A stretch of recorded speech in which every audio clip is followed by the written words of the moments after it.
Well, I think that it's probably going to be more red meat for his base. And my sense is, given the Supreme Court decision on tariffs, that he will be coming out swinging against Democrats.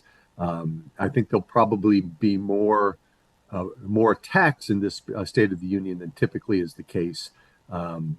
So I expect it to be a bit of a circus, and who knows where it's going to go, depending on how far off script President Trump goes. But that I think will be the interesting thing to watch with this one.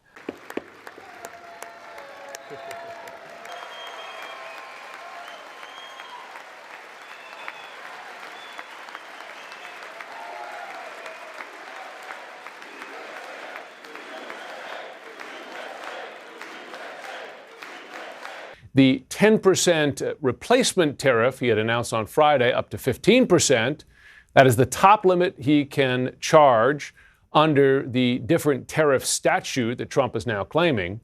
Despite the 150-day limit on such tariffs under this statute, Trump claims he does not have to go to Congress to then get it extended.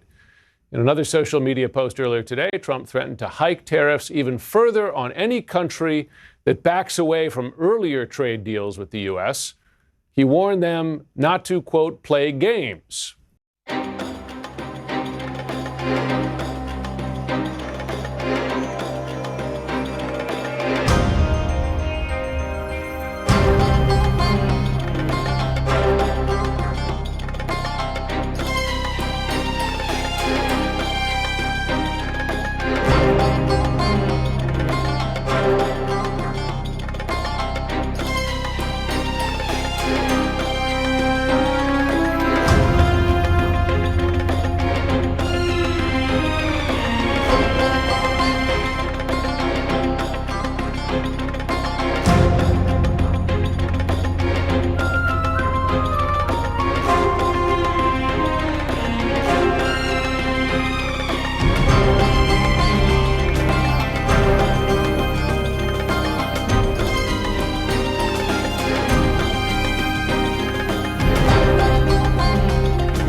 In it, it showed that when it comes to inflation, just 32% say that they approve. He has a 34% approval rating on his handling of tariffs on imported goods, a 40% on immigration, and 41% on the economy. Now, a few things specifically to look out for here. It is likely that we will still be experiencing a partial government shutdown when this speech takes place. It is impacting the Department of Homeland Security specifically. Democrats have been withholding their votes on a funding bill as they want to see reforms when it comes to immigration and customs enforcement. And post polling showing his approval rating at 39%. That leaves 60% of Americans disapproving of the president's job performance. The last time Trump's overall disapproval rating was at that number was shortly after the January 6th attack on the U.S. Capitol in the end of his first term. Let's bring in. Our country and its taxpayers have been ripped off for more than 50 years, but it is not going to happen anymore. It's not going to happen. In a few moments. I don't think that he's going to spend too much time on his specific agenda other than saying we're going to continue what we're doing. I think he's going to claim victory in a lot of places on foreign policy, because that is the one area where the president has the advantage, is on foreign policy. And that he may think it helps Republicans in the midterm elections. I don't know if it's going to be enough to overcome that. But foreign policy is probably the one area where he can demonstrate some wins and claim that there's going to be more coming. And the people out of power just don't have that opportunity to take that power from the president. Well, the one thing I think that's really the major concern and the overarching concern, which is causing, I think, a bit of the angst that we see in the United States, is the cost of living has been rising for quite some time now, and it hasn't abated yet. Most people aren't going to watch this. They certainly won't watch it all the way through, but people will learn about it from the press and where they get their news and information. So in order to judge the impact of this or what direction it might be pushing things, it's really critical to watch and just read those two different news channels, broad channels coming in to Republicans and Democrats to see how they're interpreting it, and what direction their parties or their blocs are going to take after this. So I think it's kind of the setup. It's teeing things up for the summertime election season, but you're going to hear completely different messages about who won and who lost and what was good and what was bad about the State of the Union. The Epstein affair is certainly something that Democrats believe they have a winning issue on, because you can see that it was Republicans who were pushing for it, and now Republicans are kind of backing off on it. At least the Department of Justice seems to be backing off on it. So that's something that Democrats are seeing as an opening or a wedge between different groups of Republicans, and they're going to continue to push that. And that's why I think they're bringing guests to the State of the Union, because what that does is highlights things. It's kind of it's a show, a demonstration or something. But what will happen is the cameras will cover that, and you'll see those clips over and over and on television, and you'll see it written about in the papers for the coming weeks going forward. Well, it's an opportunity for him to heal wounds within his party.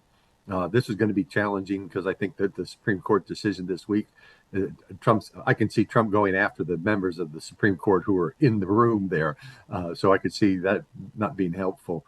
But it will work. It'll give his party talking points that are going to be able to be used against Democrats in both elections and on media. The Supreme Court justices who ruled against this the policy, striking it down, are they still invited to your State of the Union next week? And will you speak with them? They are invited, barely.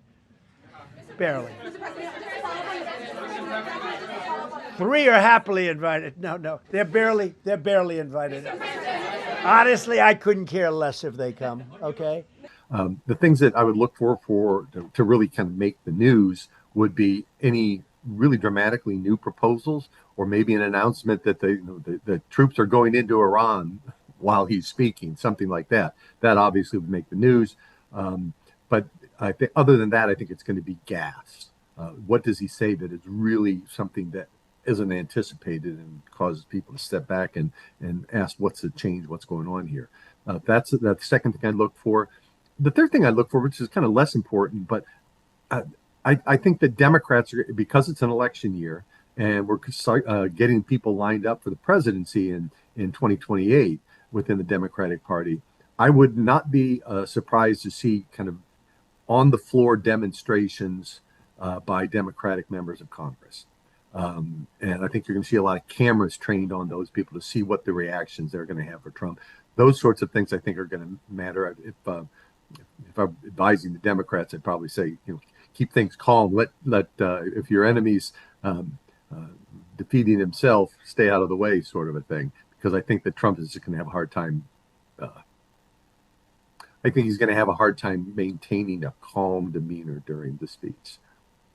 It's like a NASCAR race. You wait for the crashes, and those are the things that you show on TV for the next 2 weeks. So I think that there's a little bit of that sort of an effect going on with this among the Republicans. They're concerned that Trump really might go out on a limb on something. But it's probably more critical for the president to do a good job in the State of the Union address, because in midterm elections, the president's party almost always loses seats. And the House of Representatives is razor thin already. If the Republicans lose 5-10 seats, which is well in range, they could even lose 20 seats this year. That means that President Trump's last 2 years in office are really going to be hamstrung by congressional resistance that he hasn't faced these first 2 years. The decision by the Supreme Court has put the EU-US agreement into question, because what the Europeans negotiated in this agreement are basically that their tariff, which was partially based on this emergency legislation, would be lowered to a maximum of 15%. This also included parts of tariffs that are not subject to the Supreme Court decision, but also that are not affected by this 15% now. So there are these parts still there. It still applies there. But for the other parts now, there's a new tariff that is potentially somewhat higher than what was negotiated in the EU-US agreement. It is unclear what will be the rules under this new tariff, so this has to be calculated good by good. It is not unlikely that there will be goods where the tariff rate will be somewhat higher than under the agreement of last year. At the same time, it is not clear if these tariffs will stand for very long anyway. So right now there's a lot of uncertainty over this. I think status quo for European companies is probably comparable to what we had before, but with a big grain of uncertainty in there that you do not know what will apply in a couple of months. Senior voices in the European Parliament have already signaled that they will postpone the ratification of the deal that was struck last year, because they don't know what would be the terms of the deal now. And here for the European side to deliver their side, while they not know if the United States is able to deliver on their side of the deal, means that there's right now not much of a basis for this ratification. At the same time, the European Commission is pushing for basically the US upholding their side of the deal, meaning no tariffs above 15%. And it is unclear if this will be the case under the current rules that are now put forward by the White House. The big question mark then is also what the United States will do in a couple of months, because they clearly want to have some higher tariffs than they had before, but they will have to do this on a different legal basis, which could mean that they base their new tariffs on complaints about European tech regulation or European tax rules, which would be much more attached to European sovereignty and therefore likely receive much more pushback. So the EU-US deal is really into question right now. The Supreme Court has decided that the tariffs were illegal, but it has not decided yet whether they have to be reimbursed by the US Treasury or not. This was relegated to lower courts, but we can expect them to decide so. This does not necessarily have huge implication for European businesses, because the importers pay the taxes and therefore they will also be the ones that will be potentially rebated.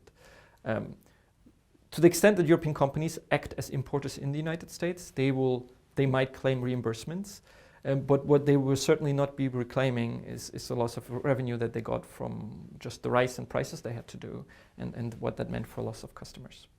播报新闻是我的日常，必须时刻保持妆容和皮肤的最佳状态。当来到人生中最重要的时刻，也是 KS 逆时奇迹帮助我轻松驾驭，闪闪发光。KS 逆时奇迹活肤露全效精华、精华霜，多达5种 EGF，6大冻龄关键成分，保湿效果让我非常满意，小细纹也不再困扰我。我就是我自己的最佳女主角。KS 让我从容自信，光彩动人。我是我人生中的大女主，我的最爱我做主。KS 逆时奇迹系列热卖中，下单请上快点购，透过中天新闻网 App 下单立减50，或输入 CTI 推荐码有额外折扣。